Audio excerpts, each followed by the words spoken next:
As part of the subprime mortgage crisis and the subsequent foreclosures, one of the ways the federal government helped was to allocate emergency assistance to the worst hit states with the most foreclosures.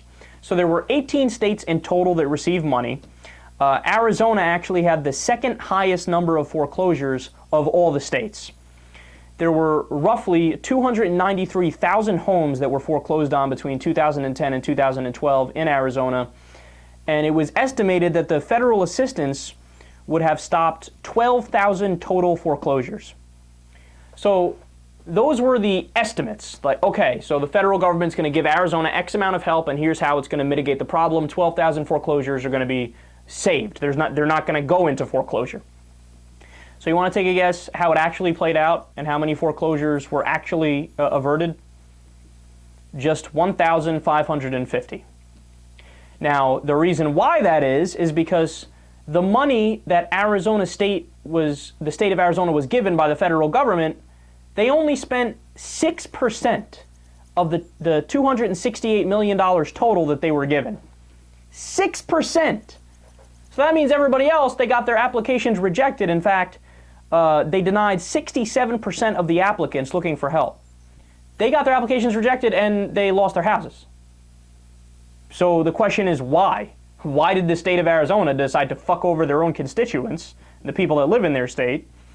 And it's a very simple answer. They just don't care. They just flat out don't give a shit about their constituents. They don't give a shit about you. And by the way, for the record, this is exactly the same thing that Chris Christie did in New Jersey. You remember when all the Democrats for like a good time span, probably including today, they're like starry-eyed over Chris Christie like he's the one Republican they would vote for? Well, I've been the dude screaming through a bullhorn, no, he's a bad guy. Now, why did I say that? Well, there's multiple reasons, including he shut down a police department that was needed. I believe it was in Camden, New Jersey, and crime spiked. Gee, what a surprise. You shut down a police department, it spikes. I mean, it's obvious that, and he was given tax cuts to the rich with that money. Again, horrible priorities. But here's another reason. So he took money from the federal government to help with the foreclosures in New Jersey because they had a high number as well, and he didn't give out the money. He just sat on it. In fact, you know what they do? They take the money, and when nobody's looking, they put it into the general fund. Like, oh yeah, we're totally going to help foreclosures. Yeah, I care so deeply about my constituents. Anyways, anybody looking? Okay. Put it into the general fund. Easy does it. Easy does it. Nobody look. Come on. Everybody look away. Oh, this isn't going towards the deficit, I promise. No, it's not going anywhere bad, and not going anywhere nefarious. No, you're not allowed to do that. And look, that leads to my bigger point here. There's a million problems we have to deal with our government, and I try to talk about them on a daily basis, and I try to highlight the right parts. Hopefully you guys think I do a good job with that. But one of the problems that goes underreported, that nobody really talks about, is the fact that states in the U.S. flat out disregard federal law.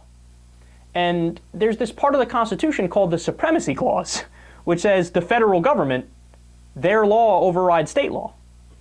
It's so ironic that all these Republicans talk about, yeah, there's a Constitution, yeah, that's what I care about. Every part of it is like God wrote it, yes.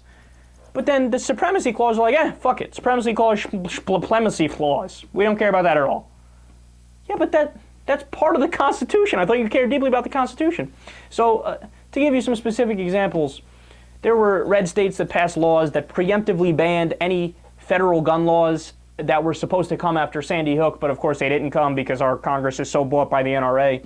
They said, yeah, no, if they pass any high-capacity magazine ban or assault weapons ban, it doesn't apply to us. We're passing a law that says that. See? Yeah, but you idiot, read the Constitution. You're not allowed to do that. And, of course, there's thousands of other examples, literally. So abortion is another one. Texas just passed that 20-week abortion ban.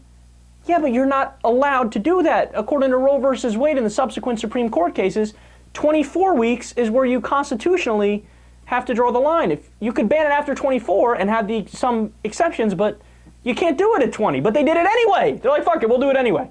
You're not allowed to do that. Is, okay, the federal government just gave me money to help with foreclosures. I'll just use it to lower my deficit. You're not allowed to do that, but you did it anyway. Because you're schmucks and you're assholes. And you should learn a thing or two about the law, and you're way underqualified for the positions that you have. And I'm talking about the state senators and the governors. Fuck them all is what I say. I'm getting worked up here.